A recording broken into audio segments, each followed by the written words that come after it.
सम्मानित मूल के मालिकों, मैं बौद्ध भिक्षु सुमित रतन आज मैं आप लोगों को इस देश भारत के बहुत ही प्रमुख प्राचीन राजवंश की गौरव गाथा और उनका इतिहास बताने आया हूं। उस राजवंश का नाम है मराठा, कुणवी, कुर्मी, पटेल, पाटीदार, निरंजन, चौधरी, अलग अलग नामों से इनको जाना जाता है। मुख्यतः हम कहते हैं कुर्मी, मराठा, पटेल, ये राजवंश है। बौद्ध दर्शन के इतिहासों को जब उठा के हम देखते हैं महायानी और हीनयानी अलग अलग ग्रंथों में, तो पता चलता है कि इस राजवंश ने अयोध्या बनने से पहले साकेत पर शासन किया है। इस राजवंश ने कन्नौज पर शासन किया है। इस राजवंश ने थानेश्वर पर राज किया है। इस राजवंश ने उज्जैन पर शासन किया है। लेकिन बड़ी चालाकी से अल्पजनों ने इस संगठित राजवंशों को बड़ी ही चालाकी से अलग अलग करने का काम किया है। आगे चल करके मां जियाऊ जय शिवराय, एक मराठा 1 लाख का नहीं, 1 कोटि का होता है, 1 करोड़ का होता है। आज मैं आपको बता दूं, जियाऊ के गर्भ से छत्रपति शिवाजी जन्म लेते हैं और हमें इस राजवंश को शिवाजी के तौर पर इस देश का शासक बनने का मौका मिला। आज भी पूरी दुनिया में अलग अलग साहित्यों में और भारत के मुख्यमंत्री, प्रधानमंत्री शिवाजी जैसा बनना चाहते हैं, जिन्होंने हक वंचित, असहाय, कमजोर लोगों के लिए हमेशा अपने दरवाजे खोले, कभी जातिवाद नहीं किया, छुआछूत नहीं किया। और कुर्मी मराठा समाज के राजा महाराजाओं, आज मैं आपको बताना चाहता हूं कि आपके राजा का राज तिलक कैसे हुआ। ये बताने की बात नहीं, आप सभी लोग जानते हो। क्यों? क्योंकि आपको ये लोग कुलीन मानते हैं। इसलिए मैं आपसे आह्वान करता हूं कि जब जब आपको मौका मिला, बेहतर प्रदर्शन करके दिखाया, चाहे शिवाजी के तौर पर मिला हो और चाहे छत्रपति साहू जी महाराज के तौर पर मिला हो। आप ही हैं जिन्होंने हक वंचित, असहाय, कमजोर लोगों को, ओबीसी को 50% आरक्षण देने का काम किया। कोई नहीं दे सका, क्योंकि आप जानते थे कि इन निर्बलों को कैसे सबल बनाना है। जगह जगह जहां जहां भी आपको मौका मिला, आपने हमेशा बेहतर प्रदर्शन करने का काम किया।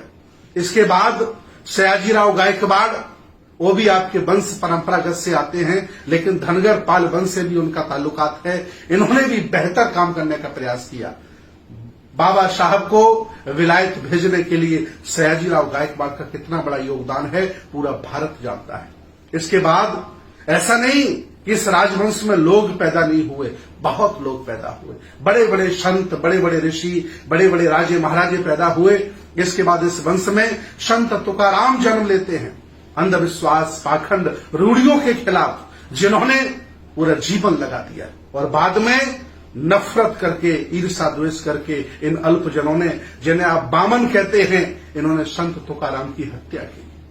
एक पत्थर से बांध करके नदी में फेंक दिया, उनकी किताब भी फेंक दी, उनका ग्रंथ भी फेंक दिया। पूरा मराठा समाज जानता है, पूरे देश के लोग जानते हैं। क्यों? क्योंकि आपकी ऊंची आवाज, आपका ऊंचा घर, आपका ऊंचा ज्ञान उन्हें पसंद नहीं है। वो आपको नीचा रखना चाहते हैं, छोटा रखना चाहते हैं और आपको दास गुलाम बना के रखना चाहते हैं। लेकिन आपके अंदर शासक का खून है, आप राजा और महाराजा हैं। इतना ही नहीं, इस खानदान में स्वतंत्र भारत से पहले और बाद में सरदार वल्लभ भाई पटेल पैदा हुए। इतने नेता थे, कोई नहीं सबको मिला पाया। ये काम नेताओं ने सरदार वल्लभ भाई पटेल को दिया और उन्होंने पूरे भारत को, खंड खंड भारत को अखंड करके एक अच्छी सी सरकार देने का काम किया। इतना ही नहीं, इस खानदान में राम स्वरूप वर्मा पैदा हुए, जिन्होंने अर्जक संघ बनाया। उन्होंने लोहा लिया उन परजीवियों से, उन मंगवादियों से, उन नफरत फैलाने वाले लोगों से, जिन्होंने हक वंचित, असहाय, कमजोर लोगों को, देश के मूल निवासियों को बांट के रखा हुआ था। बहुत बड़ा लोहा लिया, पूरा इतिहास जानता है, आप उस वंश के लोग हैं।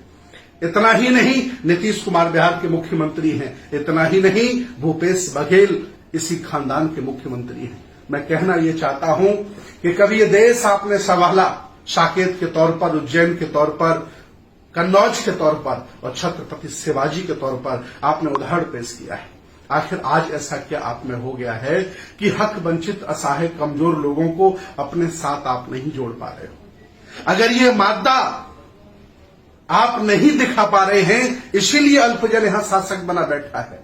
अगर ये ताकत आप दिखा देते, सभी हक वंचित, असहाय, कमजोर लोगों को अपना छोटा भाई मानकर इकट्ठा कर लेते, तो मैं दावे के साथ कहता हूं इस भारत के फिर आप शासक होते। मैं पूछना चाहता हूं, कितने राष्ट्रपति हुए आपके, कितने प्रधानमंत्री बने आप, सुप्रीम कोर्ट में जज कितने हैं आपके, हाई कोर्ट में जज कितने हैं आपके,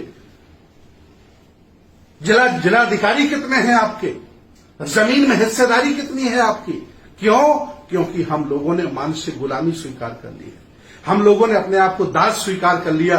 उठो, जागो मराठाओं, कुर्मी समाज के लोगों, ये देश तुम्हें फिर पुकार रहा है और चाहता है कि आप शासक बनो और हक वंचित असहाय समाज को आगे बढ़ाने का काम करो।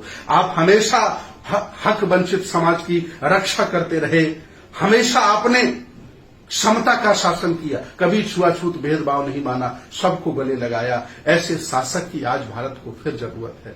आइए, इतिहासकारों ने तो यहां तक लिखा है कि सम्राट अशोक के खानदान के आप हैं। दुनिया के बड़े बड़े फेमस इतिहासकारों ने आपको सम्राट अशोक के खानदान का बताया है, शिवाजी को अशोक के खानदान का बताया है। ये भी इतिहास मिलता है। बेशक हम एक ही खानदान के लोग रहे होंगे, लेकिन बांटने वालों ने हमें बांट दिया होगा और हमें लूट लिया होगा। हम इसलिए लूट रहे हैं क्योंकि हम बटे हैं।